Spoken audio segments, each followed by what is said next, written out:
தயாரிப்பாளர் இல்லைன்னா டைரக்டர் இல்லை, நடிகர் இல்லை, டெக்னீஷியன் இல்லை. தம்பி பிரபாகர் சொன்னது போல இண்டஸ்ட்ரியே இல்லை.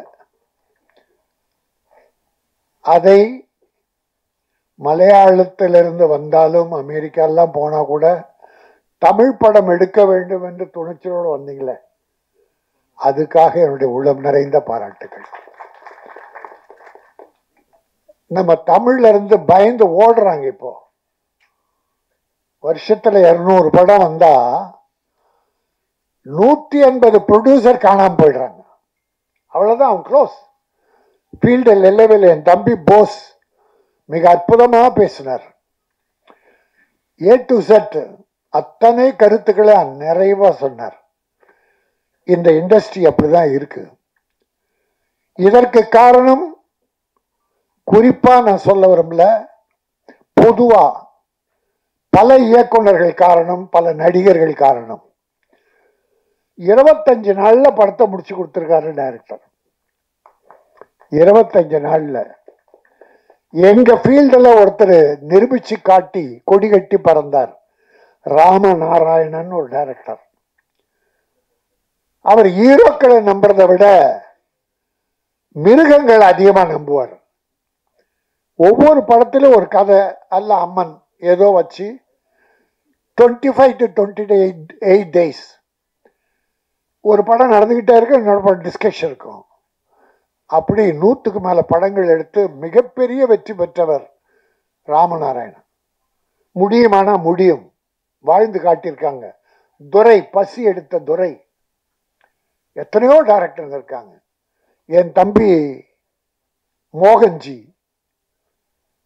அவன் குறுகிய காலத்துல சுறுசுறுப்பா எடுப்பான். உடம்பு தான் கொஞ்சம் பெருசா, நான் சொல்றத நீ சொல்லாத, உடம்பு தான் கொஞ்சம் பெருசா இருக்க தவிர ஃபீல்டில் இறங்கிட்டான்னா நம்ம பிரபாகரனை விட அவ்வளவு வேகமா வேலை பார்ப்பான். என்னுடைய அருமை தம்பி பிரிட்ஜ்,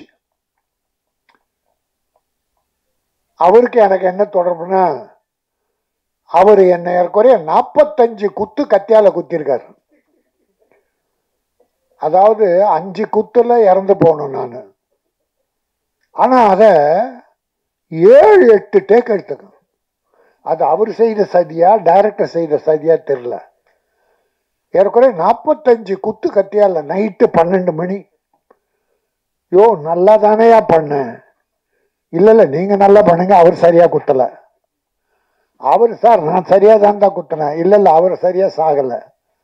இப்படி சொல்லி சொல்லி 45 முறை குத்தினாரு. ஆனா 5 டேக்கு 6 டேக். சும்மா தமாஷா சொன்னேன். அந்த தம்பி ஒரு அற்புதமான நடிகர்.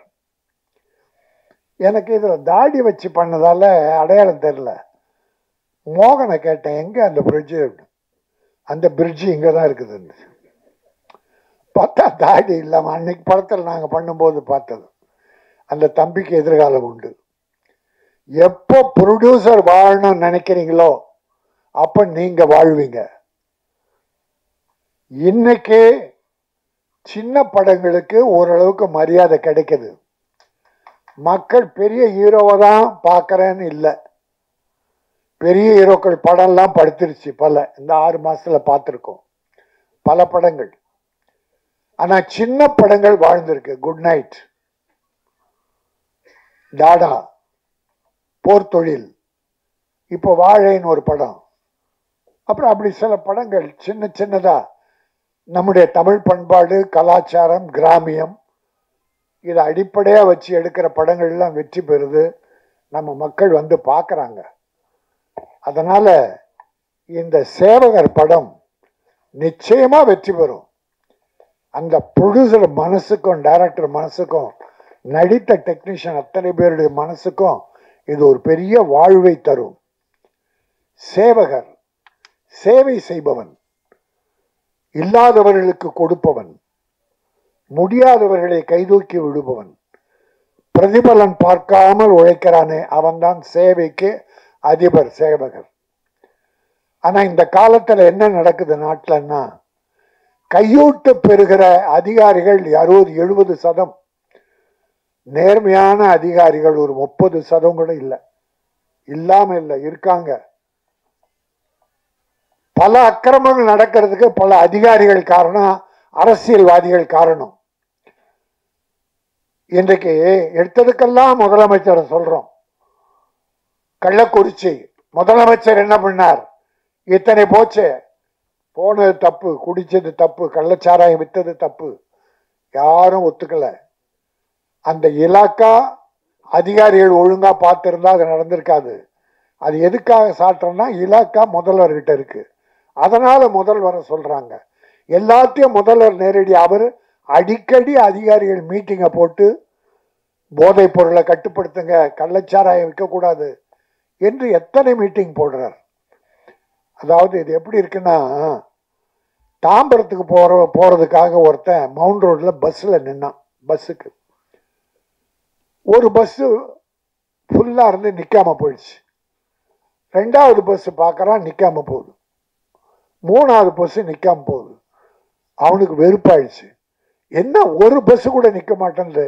இந்த முதலமைச்சர் என்ன பண்றார்? பஸ் நிக்க மவுண்ட் ரோட்ல நிக்கலன்னா முதலமைச்சர் என்ன பண்றார்?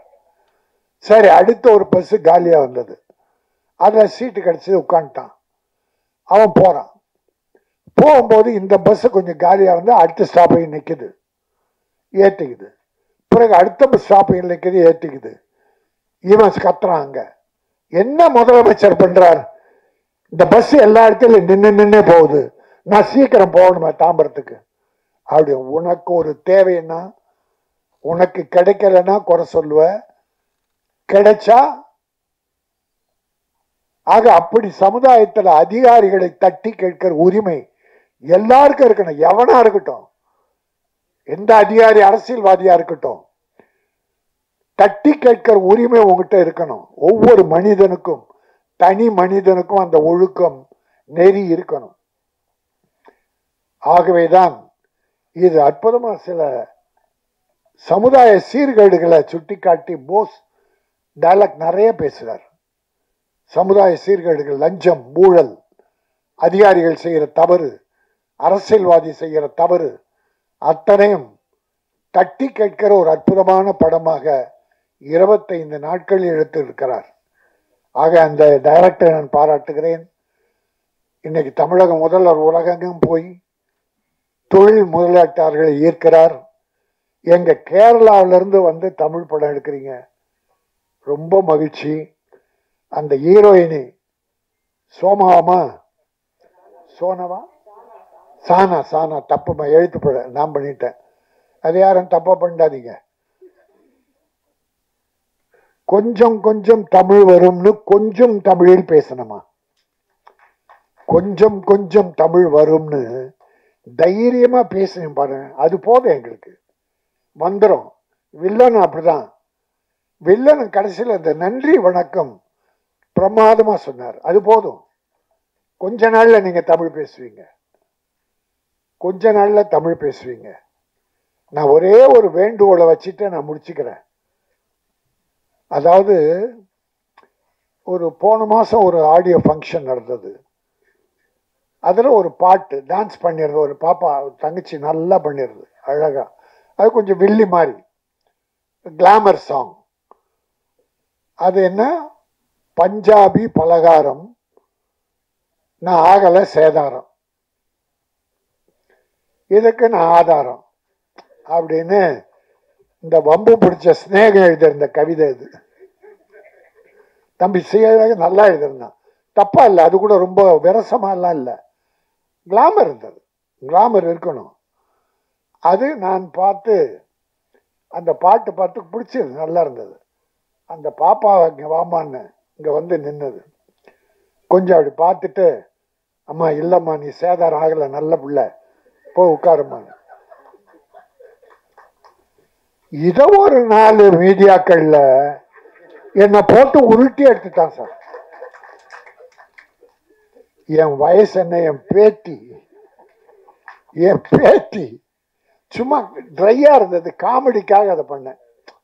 அந்த பாப்பா நல்லா சிரிச்சு குழுங்க சிரிச்சு, மேடையில இருந்தவங்க பப்ளிக் எல்லாம் அதை காமெடியா எடுத்துக்கிட்டாங்க. அந்த அந்த மீடியா 2-3 மீடியா மட்டும் என்ன தெரியல வினயம். நான் பொதுவா பெண்களை அவங்க விருப்பம் இல்லாம அடுத்தவன் விரல் கூட மேல படக்கூடாது, விரல் கூட விருப்பம் இல்லாமல் படக்கூடாது, வெட்டணும், விரல வெட்டணும். ஒரு தடவை குஷ்பு தங்கச்சி அங்கேயே பப்ளிக்ல ஒரு அற விட்டுது ஒருத்தனை. நான் மேடையில பேசினேன், தங்கச்சிக்கா அரைஞ்சது, அங்க செருப்பால் எடுத்து அடிச்சிருக்கணும், அவனை முதுகுல தட்டிட்டான். ஆனா கில்லாடி பொண்ணு அங்கேயே அடிச்சது. அப்ப நான் என்ன சொன்னேன், பப்ளிக் மீட்டிங்ல ஆடியோ ஃபங்க்ஷன்ல, செருப்பால் அடிச்சிருக்கணும். எந்த பெண்களும் எல்லாம் நம்ம கூட பிறந்து எனக்கே பேத்திங்க. நான் போய் உங்களுக்கே தெரியும், ஒரு சில விஷயம் நடக்கும்போது சில நடிகைகளின் அந்தரக வாழ்க்கையை பற்றி ஒரு சகோதரர் சொல்லும்போது நான் அதை எதிர்த்து போராடி கமிஷன் ஆஃபீஸ் எல்லாம் போனேன். ஆனா அந்த அது எதிர்ப்பு தெரிவிச்சாங்க சில சகோதரிகள், அவங்கள கூப்பிட்டா வரமாட்டேன்ட்டாங்க. ஏன்னா வேற எதனா வெளியிட்டு போறாங்கன்னு அவங்க வரல. நான் போனேன். ஏன்னா தாய்மார்களுக்கு இந்த உலகத்தை, இந்தியாவை காப்பது தாய் குலம். இன்னைக்கு குடிகார குடும்பத்தை காப்பது தாய் குலம். குழந்தைகளை காத்து படிக்க வைப்பது தாய் குலம். ஒரு தாய் இல்லைன்னா இன்னைக்கு தமிழ்நாட்டில் வீடுகளே இல்லை. ஒரு 60%, 40% ஆண்கள் நல்லா தான் இருக்காங்க. ஆகவே நாம் நேர்மையாக இருப்போம்,